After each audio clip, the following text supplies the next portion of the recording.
Alright guys, welcome to MMA on Wheels, and today we are talking about UFC 311 Islam Makhachev versus Renato Moicano. It was supposed to be versus Arman Tsarukyan, but he got injured. And guys, let's not forget we have the co-host here, Mars. Say hi. Say hi. Say hi. He's not gonna say hi, guys.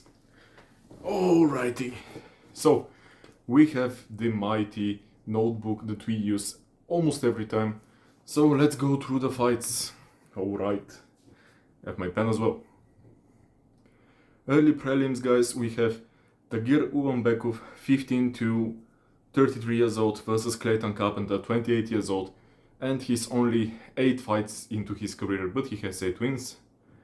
Tagir has the height and reach advantage. He submitted Cody Durden, submitted Manes, and lost his fight against Tim Elliott. I believe it was a decision. Then we have Clayton, who he's making his UFC debut, first fight of the card. Amazing. Good luck. 2 of his last wins were submissions. The previous win was a decision, and then he had a KO. In my opinion, guys, I have it here that Clayton Carpenter is going to knock out Ulanbekov in the second round, but I'm going to change my prediction and I'm going to go with a decision win for Clayton Carpenter, 9-0.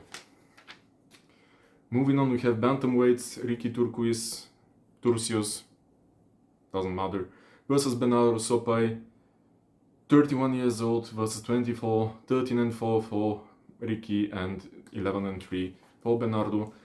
Kind of similar records, to be honest, guys. Not really something different when it comes to the records. Height and reach advantage go to Ricky. He lost submission his last fight to Raul Rosas Jr. and Bernardo Sopas lost to Vinicius Oliveira via knockout or TKO. And I'm gonna go with the decision win for Sopai. I believe it's going to be a competitive fight, and we might see some. The first round is going to be really cautious from both of those guys. The second round is going to be a little more action-packed, and then we're going to go into a third round. First round is going to go to Ricky, and second and third round going to go to Sopai. Next, we have 2 bantamweight fights. We have a bantamweight fight between Rinya Nakamura and Gafurov, and then we have a women bantamweight fight between Caro Rosa and Eileen Perez. In my opinion, Rinya is going to submit Gafurov in the second round. He's going to dominate him on the ground, submit him, and so on. They're similar in age, with Rinya being undefeated, Gafurov having 6 losses. I believe this is a fight that's made for Rinya Nakamura to win. Then we have the Caro Rosa and Eileen Perez fight. In my opinion, guys, it's never really good to make predictions for women fights. They always go in a completely unexpected way. So I'm gonna go, although I'm going to make a prediction, it's going to be Eileen Perez via decision or a submission, and then she's going to twerk, as always. Alright, moving on to the preliminary card, we have a really interesting fight between the lightweights Grant Dawson and Diego Ferreira. 22-1, 19-5-0. In my opinion, this fight is perfect for Grant Dawson. He's the younger guy, 30 years old against 40. He has the height advantage. He's missing the reach advantage, but they're both really close in reach, so it doesn't really matter. Let's go through the fights.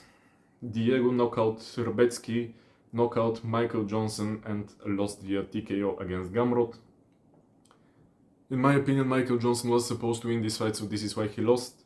Then we have Grant Dawson, who knocked out Garcia, won a decision win, decision versus Salecki, and lost versus Bobby Green, not gonna call him Ging, with a TKO. So I'm actually going to go with Diego Ferreira, guys, and I'm going to give him a knockout win against Grant Dawson. He's going to go there. UFC is expecting him to lose, but he's going to prove them wrong. Moving on to the light heavyweight. I really like this fight. It's Bogdan Guskov versus Billy Elekana. Guys, Billy is making his debut. He's 29. He only has 1 loss, 7 wins. TKO win, decision win, really good. Then we have the Bogdan Guskov, who is Anthony Smith's doppelganger. He has the reach advantage, the height advantage, the experience advantage. He knocked out Pauga, he knocked out Ryan Span. I'm going to go with a knockout early in the fight for Bogdan Guskov. Let's go for the first round. Yeah, it's gonna be a first round knockout. Moving on to the middleweight division, guys. We have Zachary Rees versus Azamat Bekoev. That's a tough fight, guys. We have the height and reach advantage going to Zachary, but we have Azamat, who is going to dominate him on the ground. I believe he's the more well-rounded fighter, and I believe that he can stand with Zachary, take him down, and beat him on the ground and pound TKO. Bantamweights, Peyton Talbot versus Raoni Barcelos. Do I need to comment on this fight, guys? We know that this fight is made for Peyton Talbot to win. Tailor-made for him. He has 9 wins, 9 fights. He has the age advantage, he has the height advantage, he has the reach advantage. He's going to win. And is it going to be a knockout? Is it going to be a submission? I'm not really sure, guys. It might be a decision, but he's going to dominate Barcelos. Alright, guys, moving on to the more interesting part of the event, the main card. When I say it's more interesting, I don't mean to disrespect the fighters in the prelims, but there is a reason why they win the prelims. Anyways, guys, Tsarukian was supposed to fight Makhachev for the title, but he called Dana White at 1 AM or something like this, if I remember correctly, and told him that he had a back injury and he wasn't feeling, well enough to compete. What do we think about this? Is it really an injury? Is it from his training methods with the wrestling exercises? I have no idea. But anyways, we have Renato Moicano taking his place and fighting for the title, which is a really interesting matchup, guys.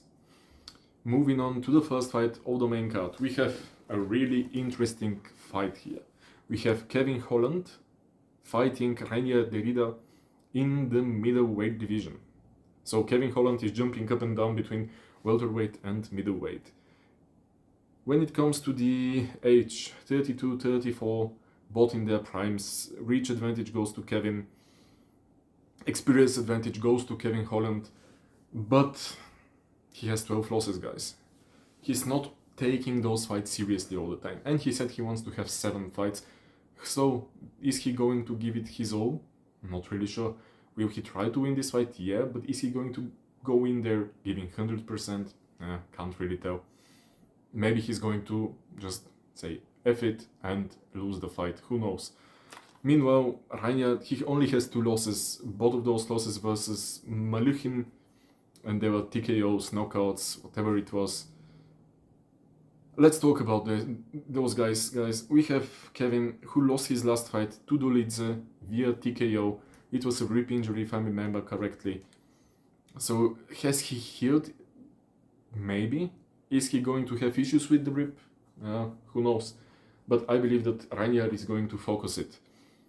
He submitted Michał Aleksejczuk and lost the decision to Michael Venom Page previously.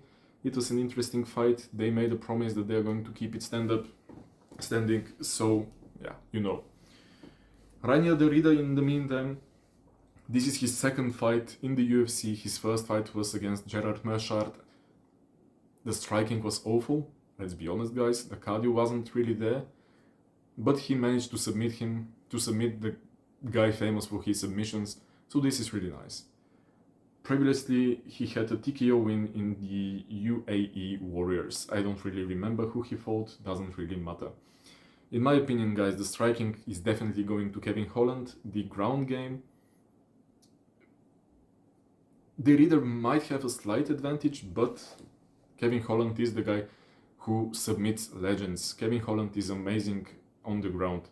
He is amazing working on the top, from the bottom. Can't underestimate him. So, guys, how's the fight going to go?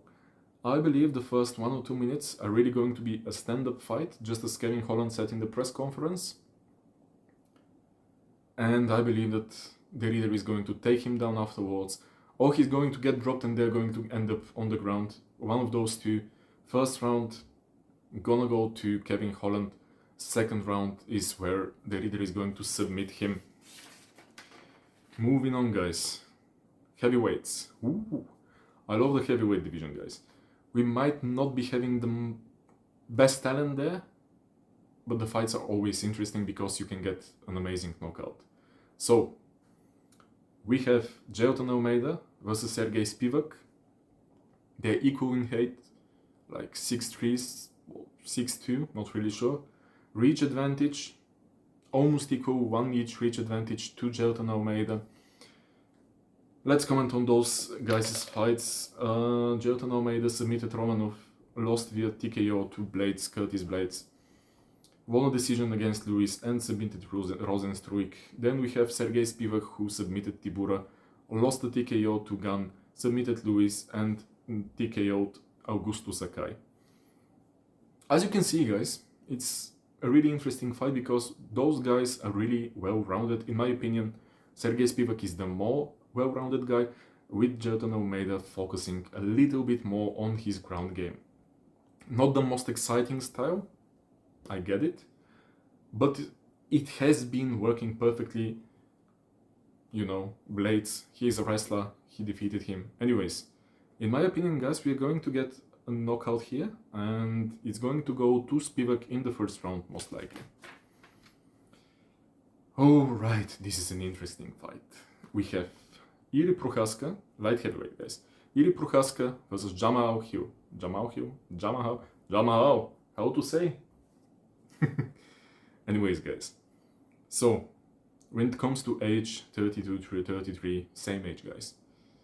Reach advantage going to Iri Prochazka here, which is surprising, to be honest.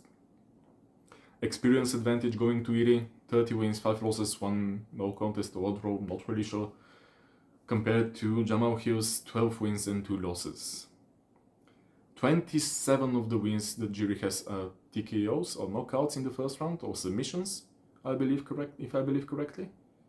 And most interesting thing is how they're taking their losses against Poatan. We have Iri Prochazka, who fought Poatan twice, got knocked out twice, and he came back and he said, I don't care, I want to fight him again. He's a warrior. Then you have Jamal Hill. I don't like Jamal Hill, guys. Jamal Hill is the most annoying fighter on the roster right now. A complete crybaby. He lost to Poatan. Hey, he cheated, he tricked me into believing that he's injured. Then he stepped on my foot, blah, blah, blah. Who cares, brother? You lost. You got knocked out. You threw the first punch after the referee gave you the goal. So, both of those guys got knocked out. So we're not going to comment on those fights anymore. Let's comment on their careers in the UFC. We have Iri knocking out Reyes, submitting Glover Teixeira. It was a really interesting fight, really close fight. And I believe Iri was losing this fight until he submitted Glover, and then he knocked out Rakic. Then we have Jamal Hill, who TKO'd Walker, TKO'd Santos, and dominated Glover Teixeira, a little bit aged Glover Teixeira. He was like 42, 43, not really sure. Doesn't really matter, guys. His win against Glover was more impressive than Iri's win against Glover. But TKO against Walker, everybody does that. TKO against Santos, Santos lost his fighting spirits after John Jones. Doesn't really matter. The question here is, who is going to knock out whom? I believe that there is going to be a knockout, first or second round. And is Iri going to keep his hands up, or is he going to be spinning around, loading his fists and whatever he does? That's a good question, guys. In my opinion, Iri might have the best style to counter Jamal Hill. Why? Because he's unpredictable. Jamal Hill is a crazy guy. He's a crazy guy, guys. He's going to go there, he might throw a completely random punch, but then you have Iri, who doesn't care. Iri doesn't really care. You can knock him out, he's going to stand up and try to knock you out, or try to wrestle you. And the other thing is Jamahal sounds better, guys. Jamahal Hill's psyche, I'm not really sure if he has recovered. And to be honest, guys, I don't want to see Jamal Hill win this fight. I want Iri to win this fight. Then I want Iri to fight Jan Blachowicz, for example. That's a good fight. Iri Prochazka, Jan Blachowicz, I love it.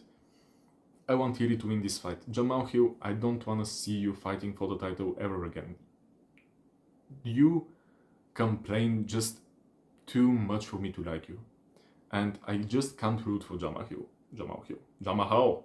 Yeah. So, Iri Prochazka, first or second round TKO. It's gonna be a fun fight, guys. I love it. Just gonna say one more thing. I believe that Iri Prochazka is a little bit smaller than Jamal Hill. So maybe if Jamal Hill tries to make it a dirty fight, fighting the clinch and so on, maybe he can tire Iri Prochazka. But I don't believe it. He has the... he's too proud, guys. He has a really, really huge ego and he won't do this, in my opinion. Moving on, title fight, bantamweight, Merab Dvalishvili, Umar Nurmagomedov, 34, 29, 18-4-0, 18-0-0. What's important here, Merab Dvalishvili has 4 decision wins against 4 former champions. He kissed Sean O'Malley's back. Interesting choice. He destroyed Henry Cejudo, taking him down multiple times. He destroyed Petr Yan, and he had a really good performance against Jose Aldo, who actually defended most of the takedowns. Then we have Umar Nurmagomedov, whose best win was Cory Sandhagen, which is an impressive win, guys. Sandhagen can be a champion, and this is indeed an impressive win. A lot of people complained that Umar Nurmagomedov got the top contender fight and so on, and that he's getting a title shot. I don't really care. I like Umar. He's a good fighter. He's really, really well-rounded, and most people will say that he's not exciting. Let's be honest, guys. The Dagestani dudes, they evolved. We got those pure sambo and wrestling guys. They're striking now. They're working on it, training with the best in the world. So, let's compare the two fighters. We have 168 centimeters in height for Merab, 173 for Umar, a little bit taller. Reach advantage also goes to Umar. Talking about their demeanor, Umar Nurmagomedov is calm, stoic, just like Khabib, just like Islam. He's not getting angry, he's just laughing at Merab. Then we have Merab, who is angry all the time, screaming, acting like a little child. When it comes to the cardio, both of them have cardio for 10 rounds. When it comes to the ground game, we have Nurmagomedov and we have a Merab who took down an Olympic champion. How many times? 10 times? 11 times? Doesn't really matter, guys. He dominated on the ground. When it comes to the striking, though, guys, the striking is not going to go to Umar. It's not going to go to Merab. It's going to go to Umar. And I believe that this is the key. In my opinion, when it comes to the ground game, Merab is going to try to take Umar down, most likely. We're going to see a lot of cage work, a lot of clinch work. And I have a feeling, guys, I have a feeling that Umar is going to connect with a knee. I have a feeling that Umar is going to rock Merab, take him down, submit him, or KO him. This one is going to Umar. We have a new champion here, guys. I don't think that we need to comment anymore on this fight. They both dominated the last couple of fights, every fight, to be honest, that they won. But the striking, Merab doesn't really have any striking. He has a little bit of striking, but he doesn't really have top level striking. And Umar is getting there. Umar is really, really good, guys. And he has a really good fight IQ. Merab, he's coachable, but does he have a really good fight IQ? I'm not really sure, guys. So I'm gonna go with Umar submission or knockout after he stuns Merab. And last fight, guys. Light heavyweight, Islam Makhachev, 33 years old, versus Renato Moicano, 35 years old. Same height, 178, 180. Reach advantage is going to go to Renato Moicano. Is it Renato or is it Renato? Help me out, guys. Leave a comment if you know. But the quality of the opponents is completely different. We have, I'm going to comment on just a couple of fights. We have Renato Moicano losing a decision to Dos Anjos, and then going on to win against Riddle, decision win against Drew Dober, TKO against Jelin Turner, and TKO against Benoit Saint-Denis. I really wanted Benoit to win this fight, guys. Then we have Islam Makhachev, who only has one loss. Yeah, I believe so. It was one loss. And then he knocked out Bobby Green. He submitted Oliveira. He submitted one of the kings of submissions in the UFC.